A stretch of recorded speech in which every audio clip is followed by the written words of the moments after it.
Yo, this is DJ Tyree Cooper, and you checking out a brother from another mother, my main man, my big brother like no other, Wayne Anthony, the 88 podcast for your house music and Acid House experience. Listen, learn, and live. Peace. Music and Culture, the 88 podcast with yours truly, Wayne Anthony. Welcome to the 88 podcast with yours truly, Wayne Anthony. And on today's show, we would have had a really special guest had they not cancelled at the very last minute. And I say last minute, what I mean by that is the camera was rolling, the lights were on, the mic was live, and they didn't show up. It's the second person that's done that this week. So we would have had two really special guests, two really special podcasts, had it not been for the fact that they just didn't show, didn't reply to the email, didn't show. Really bad form, lads. We're all busy. We all have things to do. And it would be nice not to be left in this hot seat. So while I am in this hot seat, I should share some news. Why not? The lights are on. Camera's rolling and this microphone is stuck in my face. So I guess before I do that, please subscribe to the channel, the YouTube channel. Please comment, like, share, all of that good stuff. And, you know, we got Facebook groups and all the social media. So anyone that likes and shares or comments on any of those platforms, we are much grateful for that. So good stuff. So what am I talking about today? What am I going to speak about? So I thought I would talk a little bit about reclaiming ownership over our creative output. And it could have been now, it could have been back in the past. And what I'm really speaking about is actually archiving our heritage. And that would be the Acid House heritage and the birth of rave culture, for those who don't know what Acid House is. And my personal involvement, as many people already know, was with Genesis 88. And we staged some of the biggest illegal acid house parties, warehouse parties, however you want to frame it, in the UK between 1988 and 1990.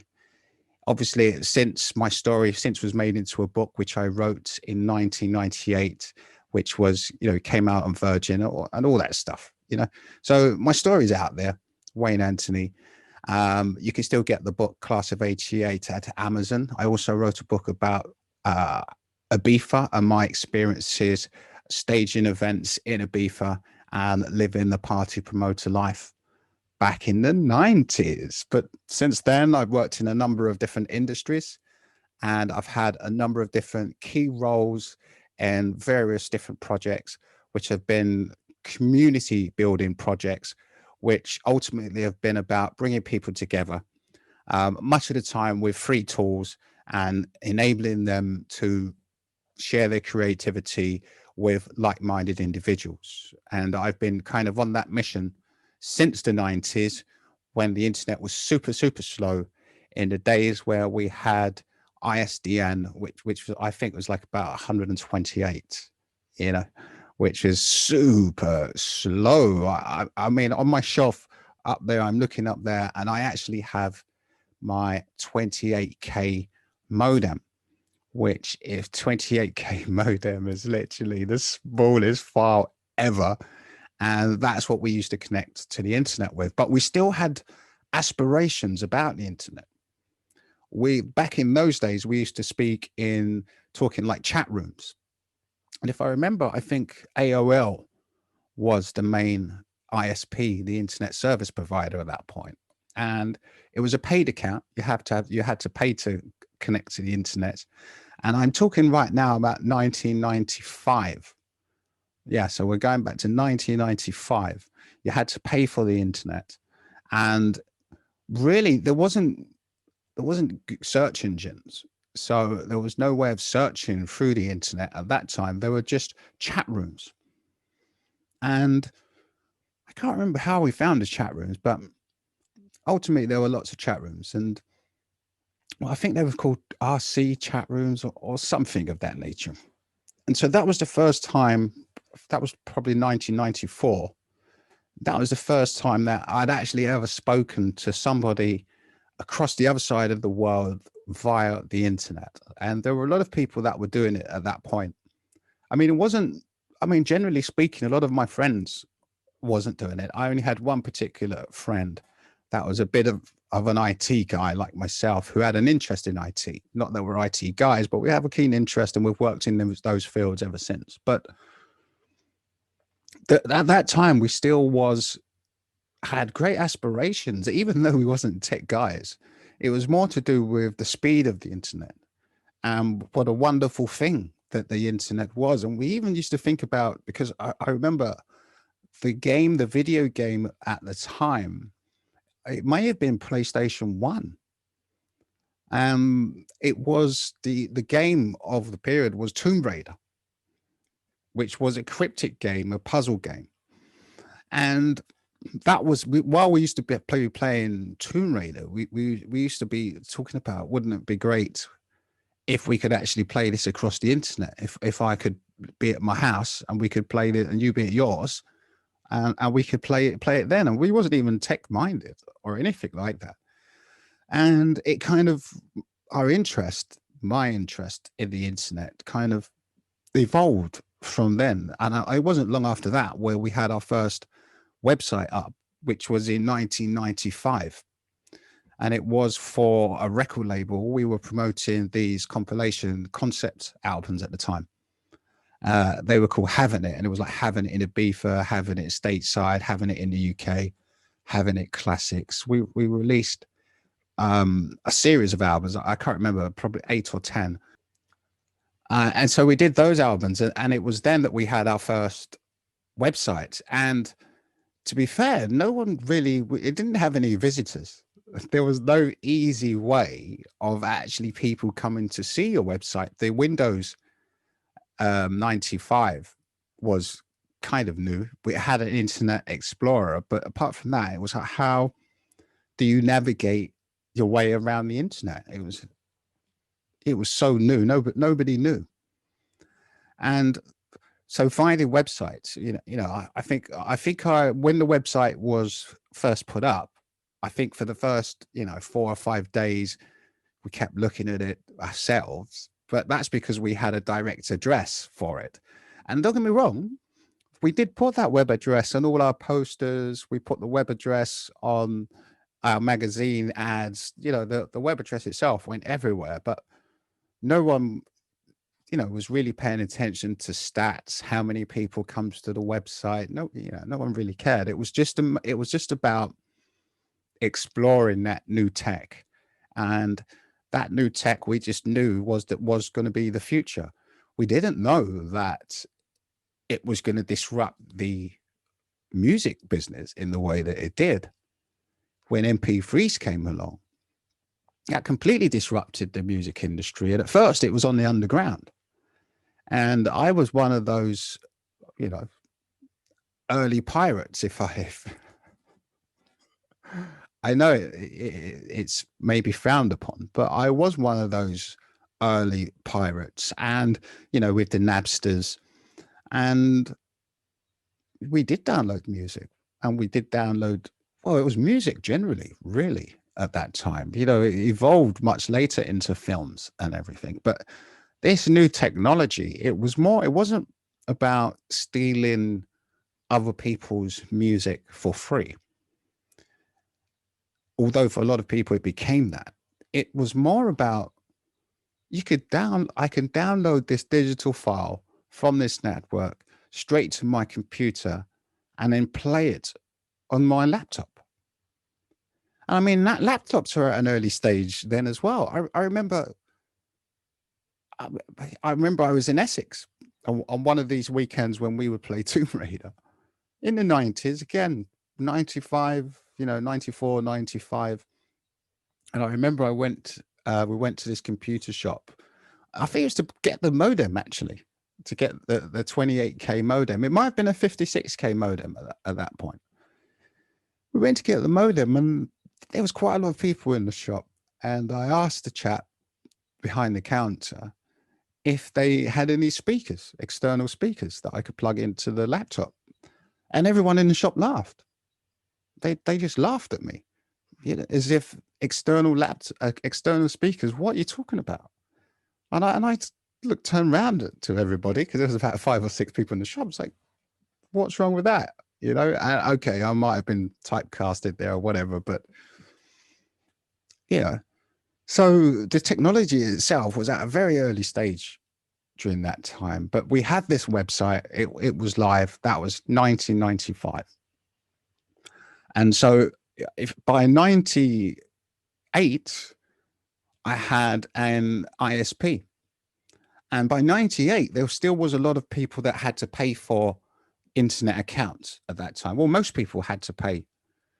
And I can't remember, there was one particular company that was doing streaming. Oh, it escapes me. It was a really early converter. And it was a hacker friend of mine that actually showed me, introduced me to the company. It was something streaming. And again, this was it was still slow. The internet was still very, very slow. And we had to pay to get on, as I said. But then there was this free internet access from this one particular company, and you'd have to go to this particular website and download the app, or you had to get it sent to you on a CD-ROM. You gave them the address, and they send it to you. That's how primitive it all was back then. And the other companies, but AOL was the main company that was distributing internet access in the UK. They were the biggest company. And there was one other company, which I can't remember, because I'm not really a tech guy. I'm more of an end user. I'm more of a guy that can find ways of using tech. And so when it comes to naming names and all that, I just can't do that, because back then, that's from back then. I mean, now it's a different story.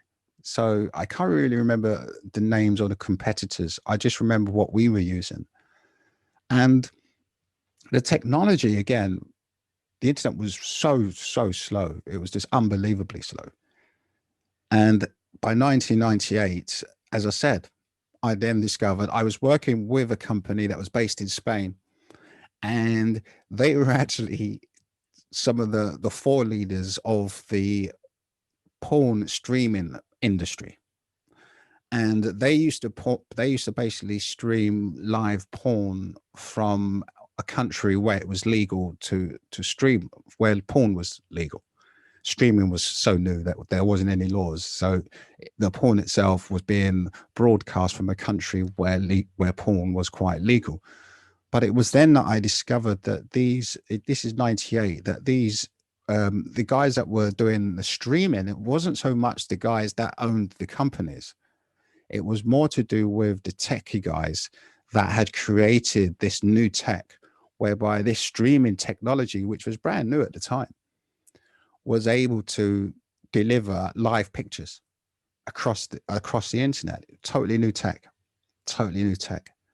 And so I kind of embraced that, because I was connected to these dudes. Well, I wasn't connected to these dudes, but because we were connected, I was able to get access to tech that really only corporations had access to.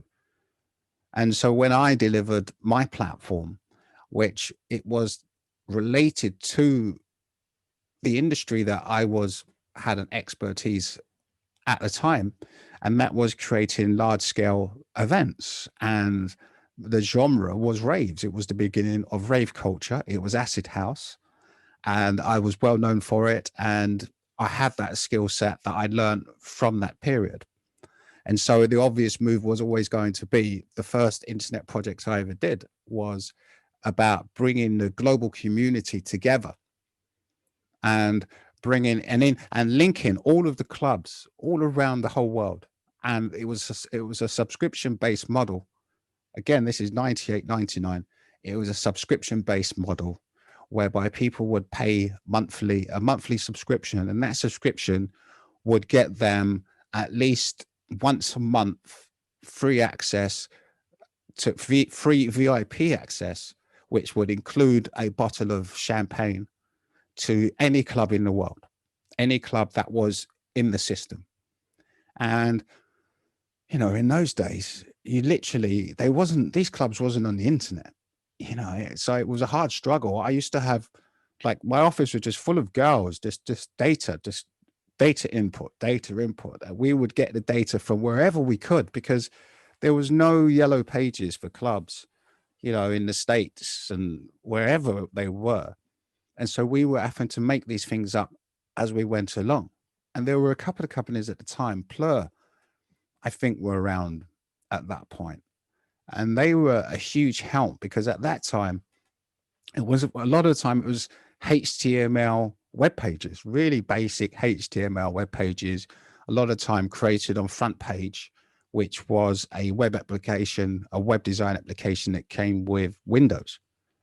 And so people would create web pages, and even creating web pages in 1998 was quite advanced.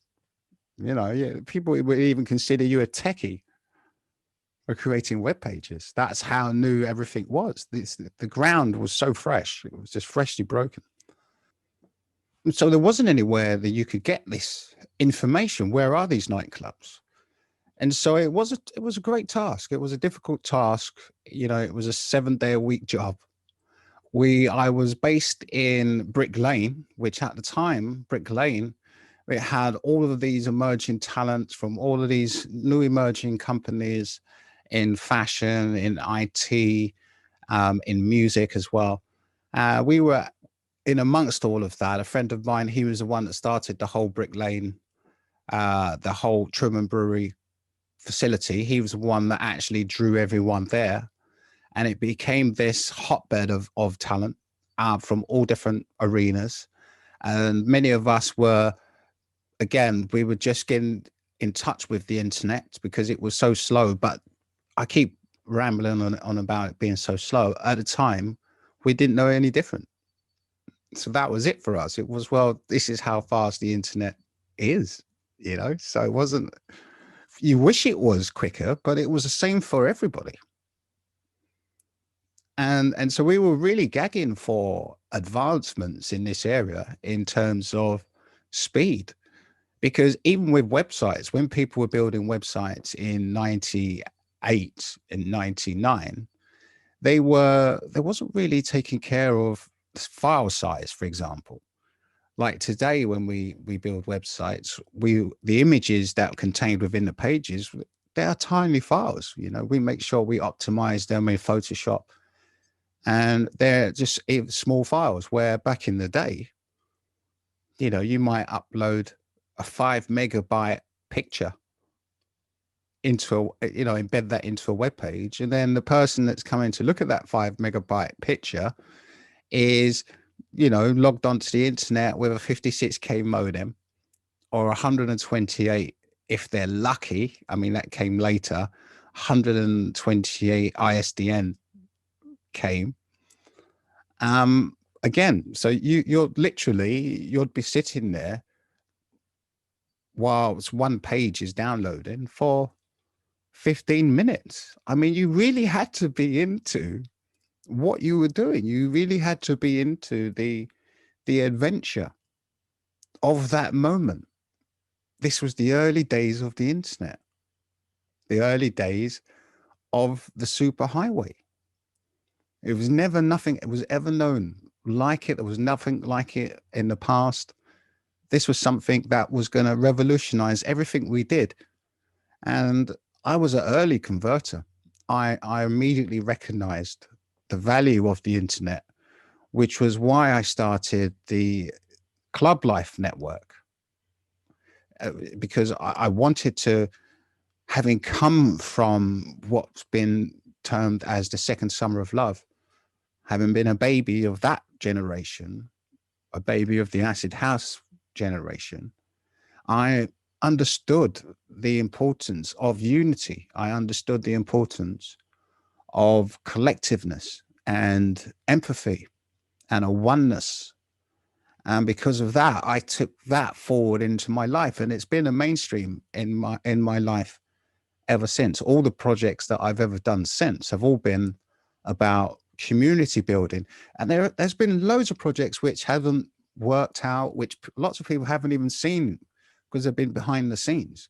because I spent much of my life dedicated to creating innovative projects. And a lot of the time, you might spend 2 years working on something on the underground, and you try and be first to market, which I've been first to market a few times. And in the old days, you should think that if you're first to market, you're going to win.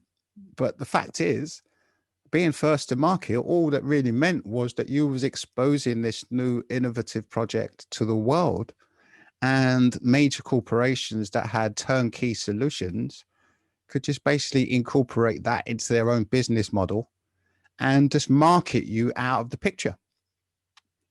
And, in the early days, I still had a sense of achievement being in amongst that first group, in amongst the early innovators. And I've tried that. Well, I've carried that on again. I'm always trying to be first. If I'm not first, I'm always trying to use that early technology to bring people together around the world. I mean, when Facebook came along and social media, that was kind of the vision of what I'd always seen. I'd always seen the internet in that format, bringing people together from around the world. And, I've done projects like Ravers Reunited, the original Ravers Reunited. There might be one now, I don't know. I'm nothing to do with that. But so there's lots of projects that I've done, internet related, IT related, again, many of which you've never got to see. But I've been pushing forward, and I've been on the quiet, low key, just trying to move forward with new tech. And why am I rambling on about all this stuff, really? I guess I'm really coming to this. If we go back to the Acid House period, now the Acid House period, we produced lots of flyers and lots of Genesis related, we call it content today. But back then, we created a lot of flyers. And everybody knows what flyers are. If people are watching from around the world that don't know, or listening from around the world, flyers were that like documents, that leaflet that had all the party information on. And they were quite important, because without them, people wouldn't know when the events were, or where the events were, what date the events were on, what DJs were going to be playing. So they were quite important in getting people to your events. So hugely important. And as time has gone past, those flyers have actually become quite valuable. There were really 5 large scale party promoters, consistent party promoters at that time. And by consistent, I mean that they were delivering parties on a consistent frequency. And they produced different flyers depending who they were. Genesis, we started off with our party flyers, and we would have perhaps 300 flyers. 300 to sometimes it might go up to 2,000 flyers. So those flyers are outside in the world, and of late they've become collector's items, where they sell on eBay for up to £300, because there's not many of them. The scarcity of those flyers today, because I'm sure more than half of them would have been lost in transit in the 32 years since those flyers were first came onto the market. So given that there's only a few flyers, the prices and the demand for those flyers are quite high. And there are people that are making good money from investing in these flyers and reselling them. And then there are also the other people which are creating fake flyers, because now there's an industry for original flyers. There's also becoming an industry to create fake flyers. So you have to be really careful who you buy your flyers from. It's hard to verify. It's getting harder to verify whether they were original flyers or not. And for new collectors, it's becoming a bit of a minefield. So fake flyers and reproduction flyers are starting to find their way into the original flyer market, which is causing problems. The one thing I will say is that regardless of what people like myself, like the original promoters of those events, whereby these flyers are selling for £300, we don't get anything from that. And good luck to the people that do get something from it. I take it as, it's £300 for 30 years storage. It's all good. It's not an issue. I've got an issue with people who create fake flyers and an issue with people who create the reproduction flyers. But apart from that, it's all good, So what has that got to do with what I'm talking about today? So I've obviously been talking a lot about technology and being in technology and watching it grow and being a part of that. In the last few weeks, I've actually found out about a completely new technology that is about to completely disrupt the art and the music industry. In fact, it already has done. And that is NFTs, non-fungible tokens. And this non-fungible token is a way of artists and creative people and archivers to digitize whatever it might be from art or music or documents, photography. It's a way of digitizing music and adding it to a blockchain and connecting it to you as an individual. So for me, it would be connecting the Genesis flyers to me. And that's exactly what I've done. Even though I've only known about this technology for a few weeks, I could see that this was going to be the future. And I've jumped straight in, I jumped straight in the deep end. I could see the value of this industry. The NFT market is just going to get bigger and bigger. And the bubble may well burst at some point on some of these huge prices that some of these NFTs are going for. But the industry itself, the blockchain, the NFT will live on. And that's the most important thing, that it's about, making sure and ensuring our history is documented forever. And how can we do that? Like, for example, the way that that's happened traditionally has been with people collecting the flyers. And yes, on social media, they will have Facebook groups and everything else dedicated to, Instagram pages, whatever, Twitter accounts, all dedicated to flyer collection. But it's also really around the culture. There's lots of websites and lots of groups dedicated to Acid House and those pioneering days of rave culture. It was promoters like myself who we were booting open the doors, and we've been booting open the doors ever since. And this is a booting open the doors moment, NFT. And now, again, this is a new field for myself. I'm learning about it as we go along.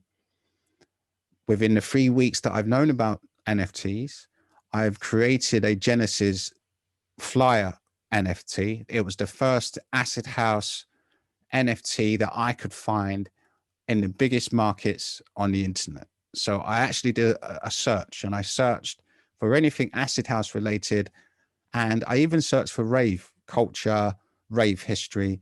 The only thing I could find was a picture of Carl Cox, call my son. But it wasn't Acid House related. And so I was the first one to put something up that was Acid House related, that onto the blockchain. And I'm really proud of that moment. It was a historic moment. And people say that the young kids are the one that know about tech and all that stuff. And I had a ZX Sinclair, computer, the first PC, one of the first PCs, and I was part of that generation that played Space Invaders. I was there. I was in those arcades on those machines, tapping in those credits on the Space Invader machine. And so you can't tell us, my generation, that we're not tech-minded. We are tech-minded. It was us that pushed this tech forward. It was us that had these ideas. I'm not saying me, but you know what I mean. And so today, why not? Why can't we be involved in this tech today? There's nothing stopping us. The industry is changing, and NFT is a way of archiving our history. And if you're a musician, this is a way of archiving your music. And I've been involved in the art world now since 2008. in the street art graffiti world, essentially. And again, this opens up a whole new market for street art graffiti, a way of claiming ownership back over your work. And not only that, this is a way of documenting your work on a blockchain that can never be amended. Once it's on the blockchain, it can never be changed. And although there are a few barriers to people to market for people that have never done this type of thing before, one thing is obviously it's a cryptocurrency driven market. So you have to learn about cryptocurrency. It's the blockchain. You're going to want to know about the blockchain and how the blockchain works. And the idea of decentralization, and also the environmental impact that NFTs have on the environment. It has a huge impact. And how do you counterbalance that? How do you counterbalance the impact it's currently having, especially now since the interest in the NFTs have just gone through the roof in the last few weeks, absolutely through the roof. And this has been generated with sales of digital art for over $69 million. I mean, it's completely disrupted the art markets. And obviously there are a lot of traditional old money that are trying to slow it down or block it in some way. And, you know, bringing up the environment is one of those things, and bringing up the issue of cryptocurrencies and the stability of cryptocurrencies is another one. But in and of itself, this is a major disruptor. And, you know, I have very little knowledge of cryptocurrency. And the same day that I got cryptocurrency, with the next day I had an NFT up. The very next day. And I've decided that I'm going to archive all of Genesis flyers. I'm going to be archiving into NFT. And that means they're going to be in the archives forever. They're going to be part of history. And not only are they going to be part of history forever, like we're always going to be connected to that piece of history. So there could be thousands of flyers around in the world, thousands, but there's only one NFT that has a direct connection to us. And if someone's interested in that, then that's of benefit to everybody. And so that's the benefit that NFTs bring to us. So I'm going to be archiving everything. I've also created lots of art. Having worked around artists since 2008, I've realized that I'm probably more creative than I am anything else. You know, I'm a creative person, and I create my ways. I create communities, and I create ways of bringing communities together.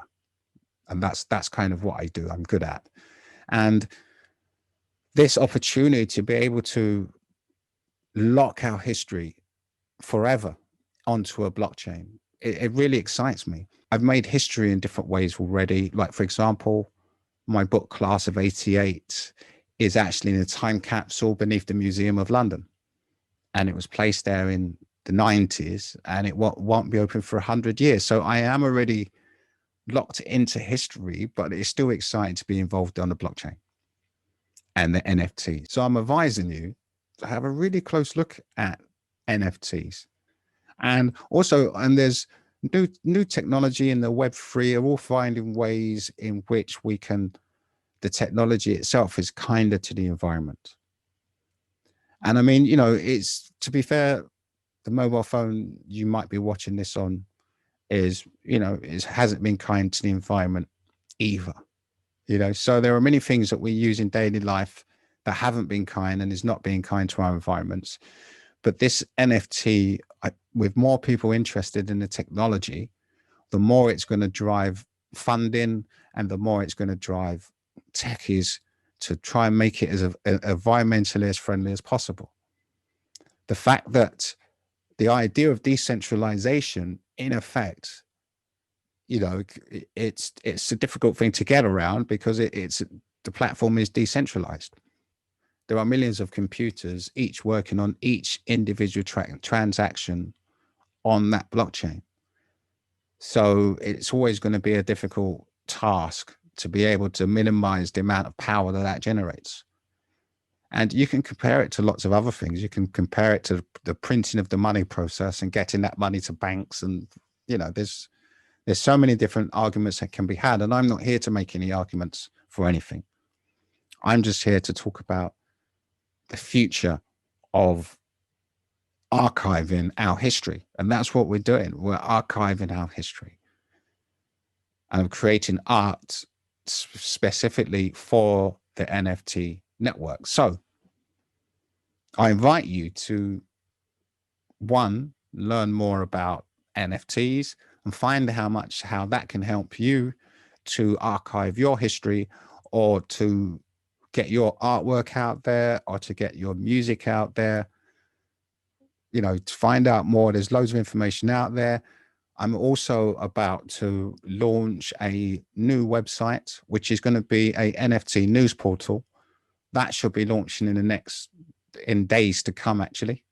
That's nftlinks.co. And again, you should get more information, and it's got lots of tutorials and guides to show you how to create different NFTs in the different markets. So it's really a news portal. It's all the most current news from all around the world relating to NFTs. So tune into that. If it's not live when you log on, then it will be active now. So I won't bore you anymore blabbering on about technology or the internet. And so again, watch this space. If you're a collector and you have an interest in counterculture memorabilia, then do get in touch. I might have something that you will like. And if you're involved in the business of NFTs, and if you have a website where you'd like to host some of my NFT art, do get in touch. And I look forward to the next episode. So once again, please, like, subscribe, make a comment, and share the podcast. I'd really appreciate your help in spreading the message. Well, hopefully the next guest won't leave me sitting in the hot seat, lights on, cameras rolling, and a live microphone, because it's quite possible we could end up with another podcast like the one we've had today. Good luck. Lots of love. I'll see you again in the very near future. Let's go. This concludes another episode of the 88 Podcast with Wayne Anthony. Hope you left with something that you never heard before and something that you've never witnessed before. That's what house music does. That's what Acid House does. So always, in parting, remember, house, acid, is the soundtrack of your life. Peace.